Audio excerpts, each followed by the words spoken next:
Good evening. This is MJ from Lioness Publications, and we're going to continue from the last session where we did a session on Madero's charts. And now what we're going to do is take a look at Venezuela's charts. So we have the transit, we have the progression, and we have the solar arc. There aren't as many angles here, so hopefully this will be a little bit shorter. And let's take a look at the first one. And I want to note that the time of birth I have in Venezuela is September 22nd, 1830. Now, I want to be clear that I haven't checked this against a lot of, it's coming from a good source, but I haven't personally checked this against many other activities that have happened in this country. So we'll just sort of see what happens and whether some of this comes out. So let's take a look. On the transit chart, this is the natal here and the transit on the outside. We're going to take a look at two angles that are occurring.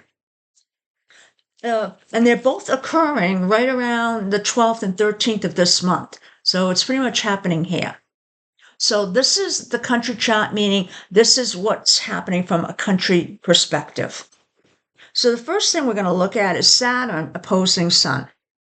Okay, that would sort of make sense. If they have ships from another country sitting off their coastline, they're probably feeling threatened. And that's what Saturn in opposition to Sun means. So Saturn, in this case, it is restrictions, and it's on their national, in effect, identity. That's the Sun. So they're feeling restricted by what's going on off their shores. Now, this tends to note that there are confrontations, there's external pressure, and it could also be, in this case, that there's a confrontation with the limits of their power. So this country is not a large country like the United States.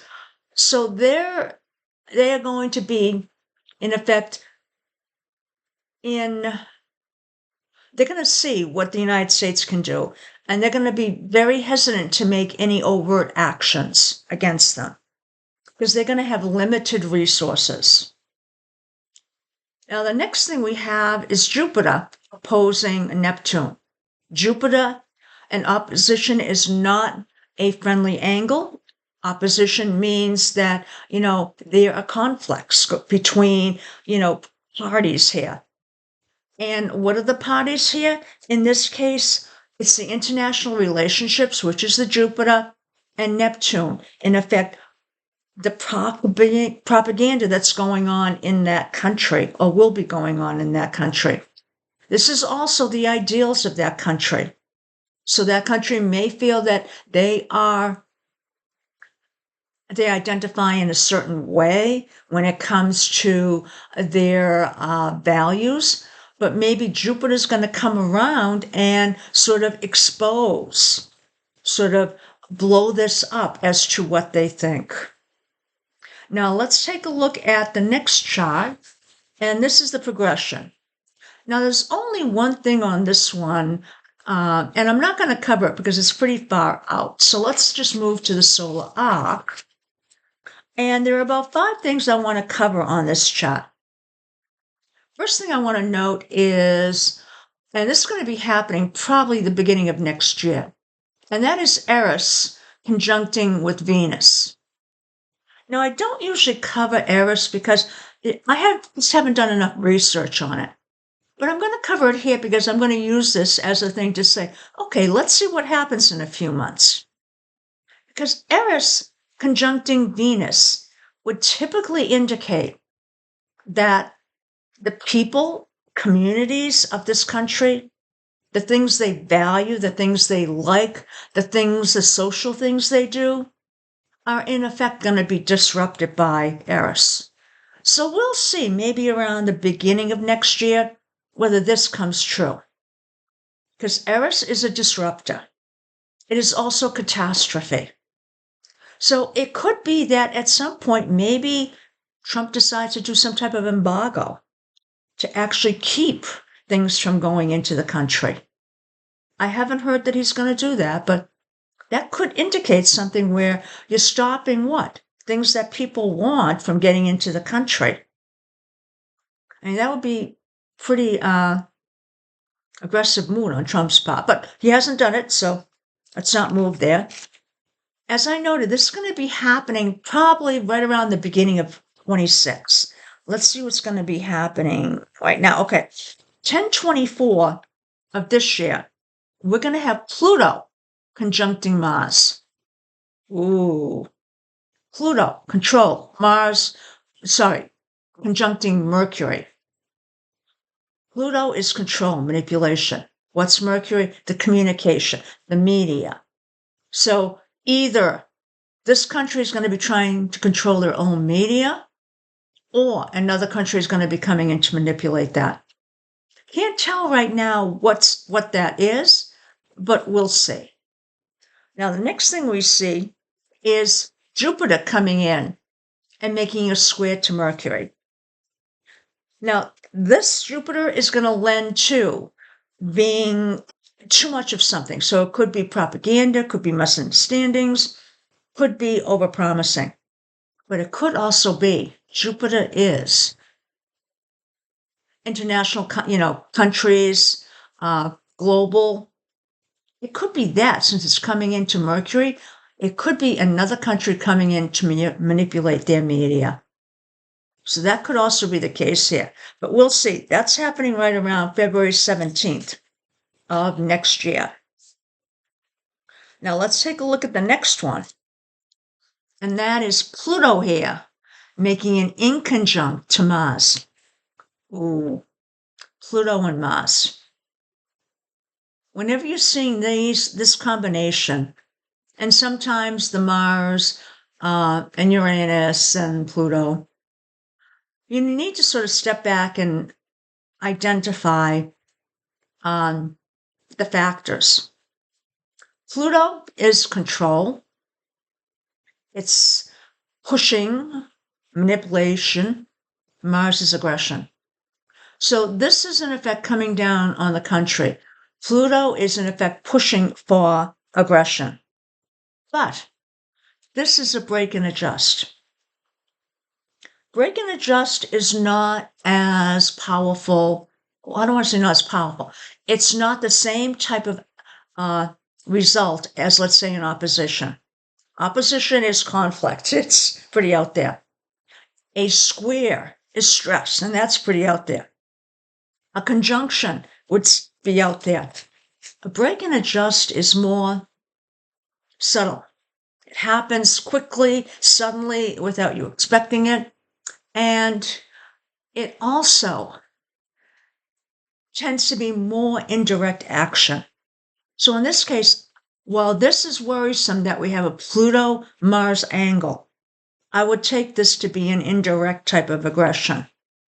So could it be something like this sponsoring terrorism? Yes.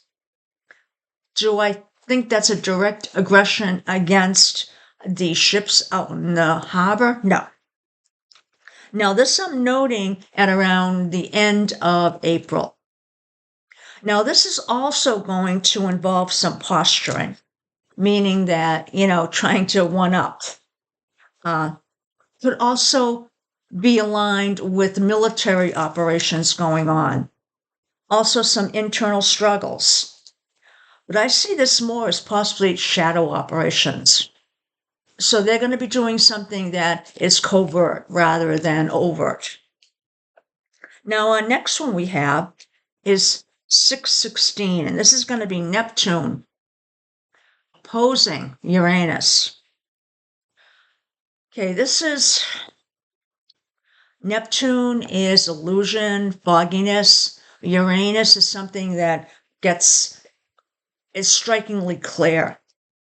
So lies or things that have been coming will be, in effect, sort of cleared up.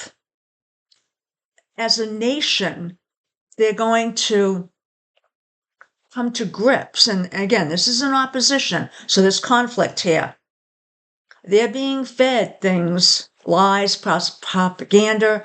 But Uranus again does what? Clears things up. It's electrifying.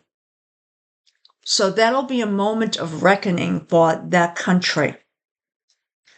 And that is on 6/16. So let's take a look at the last one. And this is 8/24.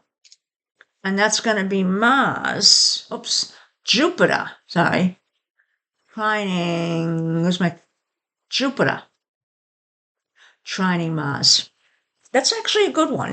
Trine is, in effect, a little bit more, the Jupiter and the Mars can work better. Mars tends to be very hard to work with anyway. But this means that it's probably going to be expansion of the military, not so much aggression. Expansion. If they're asserting themselves, they're asserting it very, being very confident. So that's what the Jupiter would do with the Mars. But I'm not seeing this as overt action. The only time I'm seeing action that would be concerning is at this 4/29 of next year when we have Pluto making the inconjunct to Mars. And again, that's a break and adjust very quick. And then you have to sort of adjust to that. But I see this more of a shadow operation or something that's an indirect type of aggression. I hope you enjoyed this. And this looks like it's going to be a flashpoint, but at least from Madeira's and Venezuela's, from what I'm seeing, doesn't look like they are going to be making any major steps to make any aggressive moves, at least at this time.